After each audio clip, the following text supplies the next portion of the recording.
Olá, você ouve agora o Macro Review, podcast de economia do C6 Bank. Eu sou a Nayara Fraga, do time de conteúdo, e hoje nossa conversa é sobre o Reino Unido. Antes de entrar no tema, eu quero só explicar para quem costuma ouvir a gente às segundas-feiras que, sim, esse episódio está sendo publicado no meio da semana por motivos de, claro, carnaval. Espero que você tenha aproveitado à sua maneira, na rua, na chuva, em casa, e espero que tenha restado aí alguma energia para curtir o papo econômico de hoje. Bom, vamos ao que interessa. Quando a gente olha para os países que compõem o G7, que é o grupo das 7 economias mais avançadas do mundo, ninguém se encontra em situação pior do que o Reino Unido. Como se não bastassem a pandemia, a escassez de gás, a inflação, a alta de juros e as estripulias fiscais, os britânicos têm ainda que enfrentar as amargas consequências do que eles mesmos pediram, o Brexit. Como é que a sexta maior economia do mundo vai sair dessa?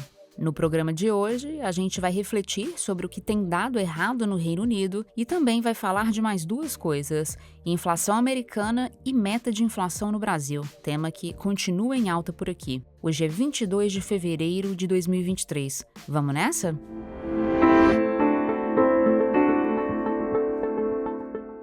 O que fez o Reino Unido para merecer a situação em que ele se encontra? Você que está me ouvindo agora não consegue ver, obviamente, mas eu estou de frente para um gráfico que mostra como o PIB dos países do G7 evoluiu entre o período anterior à pandemia e agora. Eu vejo aqui Estados Unidos, Canadá, Itália, França, Japão, Alemanha e Reino Unido, e o único que está no campo negativo é o Reino Unido. Na comparação do quarto trimestre de 2022 com o quarto trimestre de 2019, a economia britânica encolheu 0,8%, enquanto os outros integrantes do G7 recuperam ou até superam o nível de crescimento que eles tinham antes da pandemia. Os Estados Unidos, por exemplo, estão com um PIB 5% maior que o de 2019, nesse mesmo intervalo de comparação. Enquanto os outros começam a retomar a atividade, os britânicos, sem timidez, andam para trás. Para 2023, o Fundo Monetário Internacional prevê que o crescimento econômico do Reino Unido seja de menos 0,6%,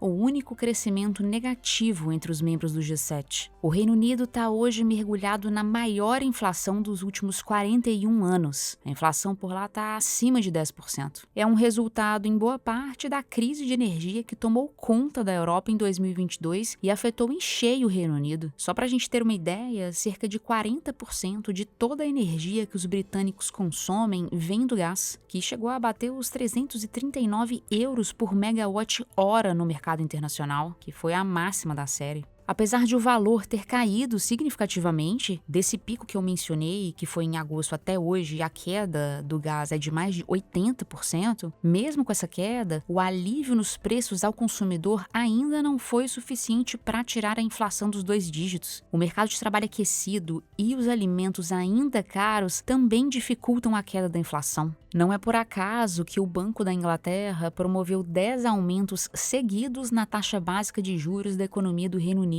entre dezembro de 2021 e fevereiro de 2023. Com a perspectiva de queda no preço da energia e com a normalização das cadeias de produção e a contenção da demanda, espera-se que o ciclo de aperto monetário no Reino Unido termine em breve. De qualquer forma, o trabalho do primeiro-ministro do Reino Unido, o Rishi Sunak, vai continuar árduo. O premier, que foi escolhido para recuperar a credibilidade do governo entre os investidores e consertar o desastre gerado pelo plano fiscal da Liz Truss, ele se vê agora diante de uma sociedade infeliz com a perda do poder de compra. No começo de fevereiro, nada menos do que 500 mil de trabalhadores paralisaram suas atividades para pedir reajuste salarial. Foi a maior greve em 11 anos no Reino Unido. Se ainda existe alguma dúvida de que o Reino Unido vive um inferno particular, basta a gente olhar para as consequências do Brexit, que foi a saída do Reino Unido da União Europeia. 3 anos depois do início oficial do Brexit, e passada a fase aguda dos choques de oferta provocados pela pandemia e pela guerra na Ucrânia, é mais fácil distinguir agora os efeitos do rompimento com o bloco europeu. O primeiro que eu destaco é o impacto nas trocas comerciais. É que aumentou a burocracia para exportar produtos à União Europeia e para importar também. Existem mais tarifas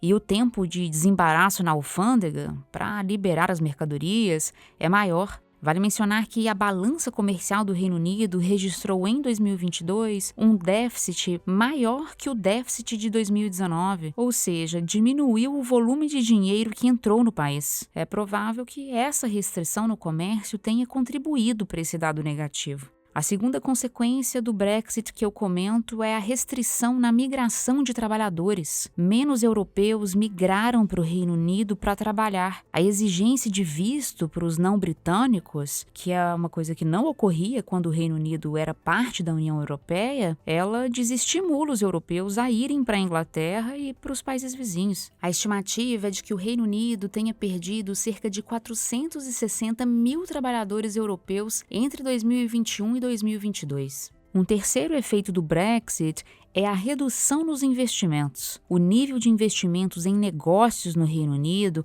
ainda não voltou ao patamar pré-pandemia. É um reflexo aí, possivelmente, do menor interesse do setor privado em ampliar seus negócios na região.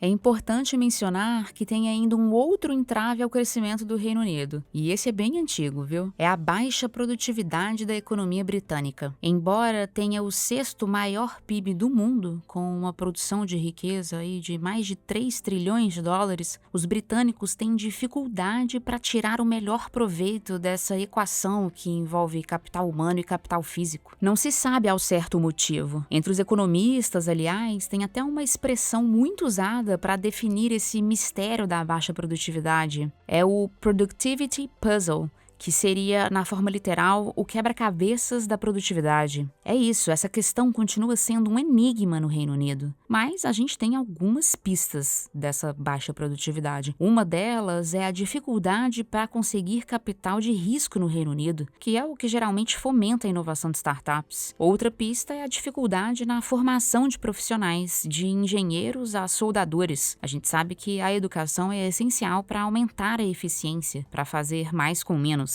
E uma terceira pista seria a preferência pela teoria no lugar da prática nas universidades. Enfim, o debate é amplo. Independentemente das razões exatas, está claro que existem agora novos fatores para embaralhar ainda mais esse quebra-cabeças britânico. E por falar em embaralhar, tem um ponto nessa história toda do Reino Unido, que não é muito óbvio, mas é muito interessante, que é a relação do Brexit com a inflação. Você já parou para pensar que o fato de os britânicos terem saído da União Europeia pode estar contribuindo para pressionar a inflação? Eu conversei sobre isso com a Cláudia Rodrigues, economista responsável pela cobertura internacional da equipe econômica do C6 Bank, e é ela que você ouve agora.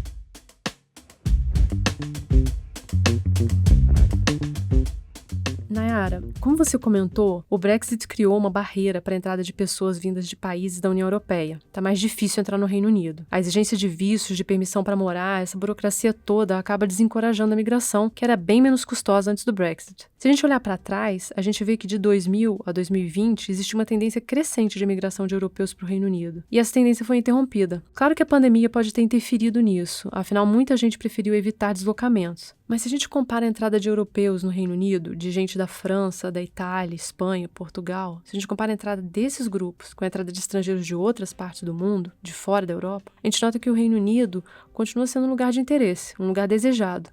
Mas não tanto para os europeus. Enquanto a expectativa para a entrada de cidadãos europeus era de 2,7 milhões em 2022, o número real acabou sendo de 2,3 milhões. E vale dizer que é um número que ainda está abaixo do número registrado antes da pandemia. E por que isso é um peso para a economia do Reino Unido? Porque essa queda na entrada de gente de fora afeta o mercado de trabalho. A mão de obra disponível na região fica mais escassa. Isso resulta numa disputa por trabalhadores, numa disputa salarial. Esse aumento dos salários é a maior preocupação do Banco da Inglaterra hoje. A expectativa do banco é trazer a inflação de 10% para 4% até o fim de 2023. Não vai ser fácil, como a gente pode ver. Mercado de trabalho aquecido, Brexit restringindo a mão de obra, certamente isso não ajuda a diminuir a pressão inflacionária no Reino Unido.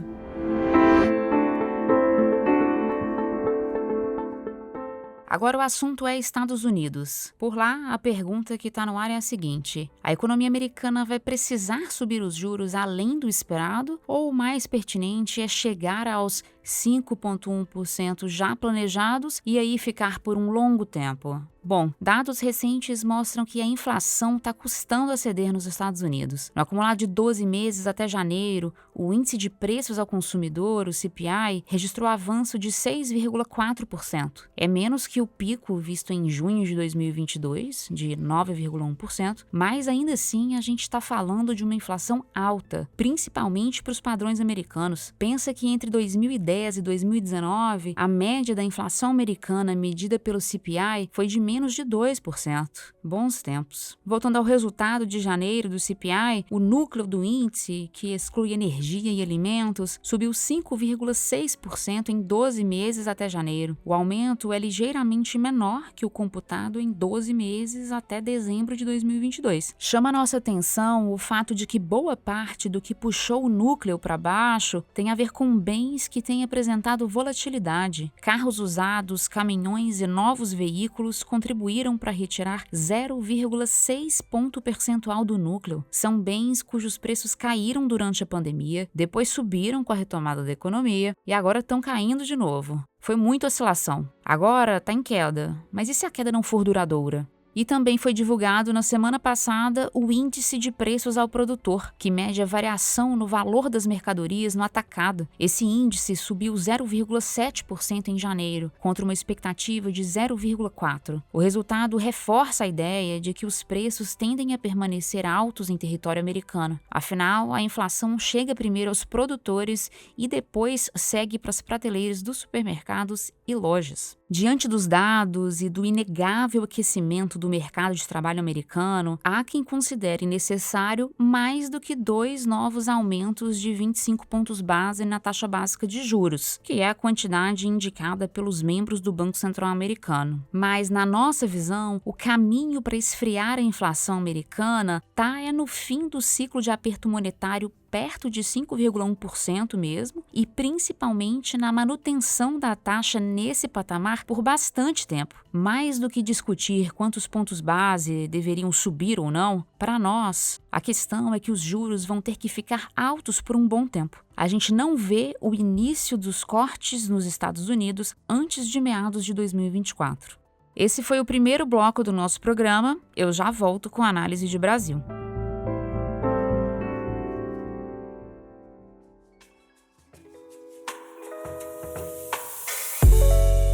No episódio passado, a gente falou de meta de inflação no Brasil, né? Agora, a gente retoma o assunto para analisar um desdobramento. Em meio a esse acalorado debate sobre a mudança da meta de inflação brasileira, o presidente do Banco Central, Roberto Campos Neto, veio a público defender a manutenção da meta no contexto atual. Em entrevista à imprensa na semana passada, ele disse, abre aspas, se a gente fizer uma mudança agora, sem ter um ambiente de tranquilidade e um ambiente onde a gente está atingindo a meta com facilidade, o que vai acontecer é que você vai ter o efeito contrário ao desejado. Ao invés de ganhar flexibilidade, você pode terminar perdendo flexibilidade. Fecha aspas. Com isso, o presidente da autoridade monetária quer dizer, na nossa leitura, o seguinte: alterar a meta num momento em que as expectativas de inflação estão piorando e quando ainda não existe uma regra fiscal para entrar no lugar do teto de gastos, isso pode sair como um tiro pela culatra, exigindo alta de juros. Trata-se do risco de haver um aumento da desancoragem das expectativas, que é o processo em que as projeções do mercado vão cada vez mais se descolando das metas definidas pelo Conselho Monetário Nacional. Essa situação, caso ocorra, pode mexer com os preços no presente. A insegurança em relação à inflação futura pode fazer os agentes econômicos remarcarem os preços hoje mesmo. Na nossa visão, os custos sociais e econômicos de trazer a inflação para a meta atual podem ser muito altos. É por isso que a gente acredita que são grandes as chances de a meta ser alterada. Mas isso deveria ser feito, na nossa avaliação, junto da adoção de uma âncora fiscal rigorosa. A gente falou mais sobre isso no episódio 45. Se você curte o assunto, vale a pena ouvir a nossa análise. Hora da nossa agenda. Eu compartilho aqui os principais dados econômicos que nossa equipe acompanha nos próximos dias. Hoje, dia 22, sai a ata da reunião de fevereiro do Banco Central dos Estados Unidos. O documento pode trazer pistas sobre os próximos passos do Fed. Na sexta-feira, dia 24, o IBGE divulga a prévia da inflação brasileira de fevereiro, o IPCA-15. Nossa projeção é de alta de 0,75% no mês, um avanço que deve ser puxado pela inflação de serviços. Também na sexta-feira, saem os dados de janeiro do Índice de Preços de Gastos com Consumo nos Estados Unidos. A expectativa é que o núcleo do índice mostre desaceleração, em linha com o crescimento menor da economia americana. É isso, chegamos ao fim do episódio de hoje. Muito obrigada a você que ficou comigo até aqui. Quem faz parte da equipe econômica do C6 Bank são o Felipe Salles, a Cláudia Moreno, a Cláudia Rodrigues, o Eliezer Jacob e o Felipe Mack. A produção e o roteiro são desse time todo, junto com a Nayara Fraga e Malena Oliveira. A edição de som é da Thaís Andréa. A divulgação nas redes sociais é de Karina Campos, David Romai e Sara Santana. O Macro Review é um podcast semanal. Você pode ouvir a gente no canal do C6 Bank no YouTube ou na sua plataforma favorita de podcasts. A gente está no Spotify, na Apple Podcasts, no Deezer, no Pocket Casts e no Google Podcasts. Uma boa semana para você e até o próximo episódio.